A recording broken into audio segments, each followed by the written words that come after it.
So in the first month of his rookie season, Jamal Murray looked like the chosen one.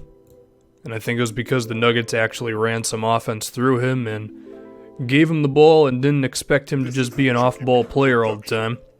But then as the season went along, and with how many veterans the Nuggets have, I think they just didn't really know how to get him fit into that roster the right way.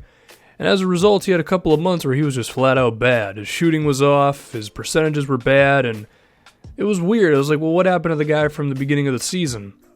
But I think going into this upcoming year for 2018, I think Jamal Murray could really take off in his second season because towards the end of the year, they started to give him the ball more often. You can find that his stats improved towards like the last third of the season or so.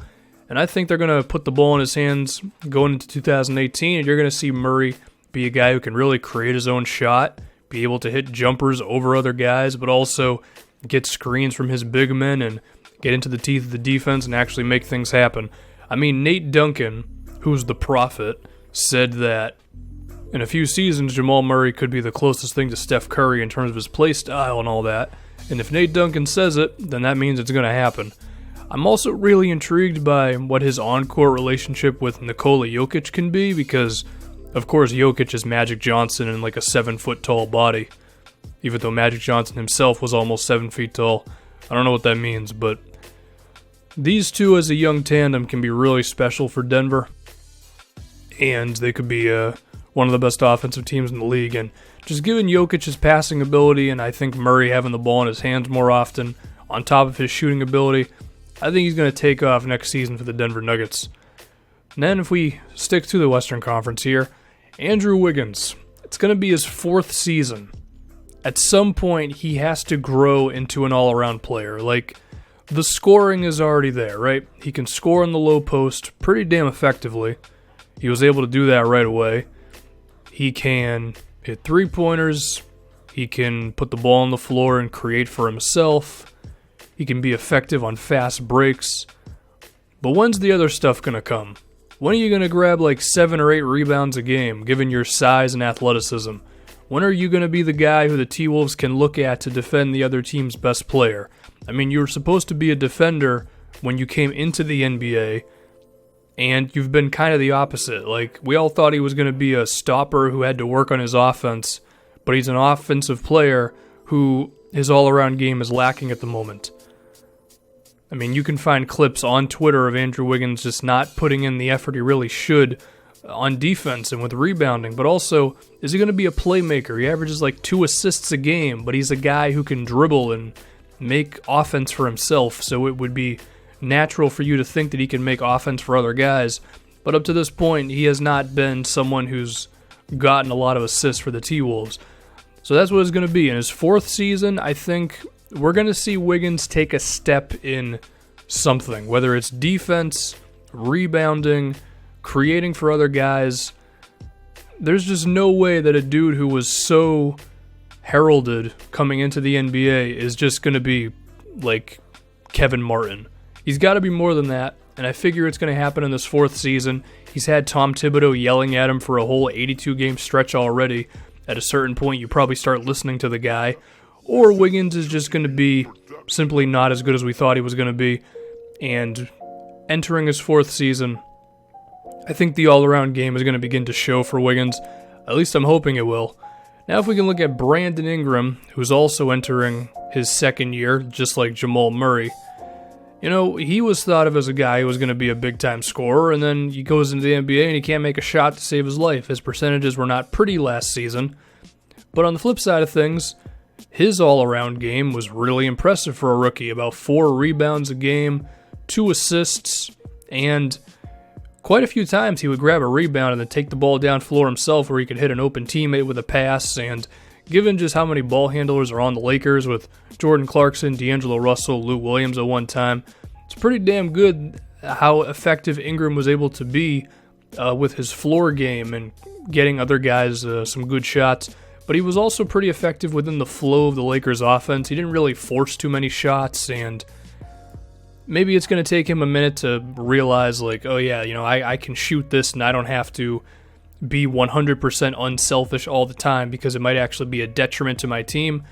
But it is good that at 19 years old and a guy who could potentially have a big head from everybody telling him that he's awesome at basketball, being a team first dude is a good sign. But I think next season, I think the jumper is going to start going in. I figure that a dude who is selected number 2 overall because of his offensive game is going to figure out how to put the ball in the basket. And I think it's going to start happening next season for Ingram. I'm not saying he's going to put up like 20 points a game, but I could see a solid double-digit scoring efforts, efficiency going up, as well as his all-around game still being effective in his second season for the Lakers. And if they get their pick and they draft a star point guard, that'll help him out too. Can we talk about Buddy Hield, the guy who was the throw-in in the DeMarcus Cousins trade? The robbery, as a lot of people would say the DeMarcus Cousins trade was. Hield's been kind of killing it. The last 2 months with the Kings, he put up like 15 points and he shot over 45% from the field and over 40% from 3. And he seemed like he was just going to be a spot shooter for a while, but he's actually creating his own shot and beating guys in one-on-one situations and being in isolations, and he'll get the ball around like half court on a fast break and then he can finish down low. Is Hield a legit scorer? Did the Kings actually find their shooting guard of the future? Because they've been looking for like a decade for a shooting guard with Nick Stauskas and Ben McLemore and Malachi Richardson and whoever the hell else that I can't think of. Can Hield actually be that guy for him? And could he be a guy who maybe doesn't replace all of what DeMarcus Cousins did offensively, but he can at least come close to it? But unlike DeMarcus Cousins, he's not a huge locker room disturbance. I mean, Sacramento may have made a hell of a move here just because they have Hield. They could have 2 draft picks in this upcoming draft. Hield looks like he could have been a big steal for Sacramento overall with his scoring going on right now. I also like that in his first season, he was grabbing some rebounds for them when he ended up in Sacramento, so who knows what's going to happen with Buddy. And then finally, Jusuf Nurkic, the savior of Portland.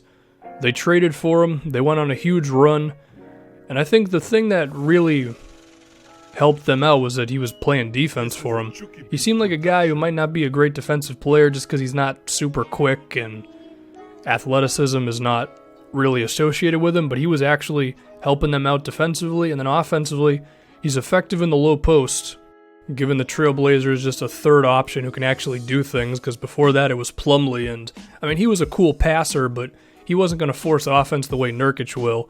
Nurkic will also yell at you after he dunks on you, which, I mean, making the other team feel bad, it's always okay in my book. But as we all know, he got injured before going up against the Golden State Warriors, and I mean, there was at least one close game in Portland in there. I mean, maybe if Nurkic was there, they could have at least stretched that series out to a Game 5. Now here's hoping that he'll be healthy next season, ready to go, and with a full training camp under his belt, maybe the Blazers could actually do better than the 8th seed. I mean, defensively, if you have him, Aminu, Harkless, to help out Lillard and McCollum and their lack of defense on the perimeter, maybe that's enough to where the Blazers can be an effective two-way team. I don't know. It should be said that their trade was kind of a robbery too, because they got Nurkic, which was an improvement over Plumlee. They saved money because Nurkic is still on his rookie contract, and they got a first-round pick out of the deal as well. It was a hell of a move for them. I also like his passing, and I think he can be a guy who can get the ball out to those perimeter shooters, so it could expand their offense a little bit more with him passing out of the high post. Nurkic is a hell of a move for them, and we'll just see where he takes them.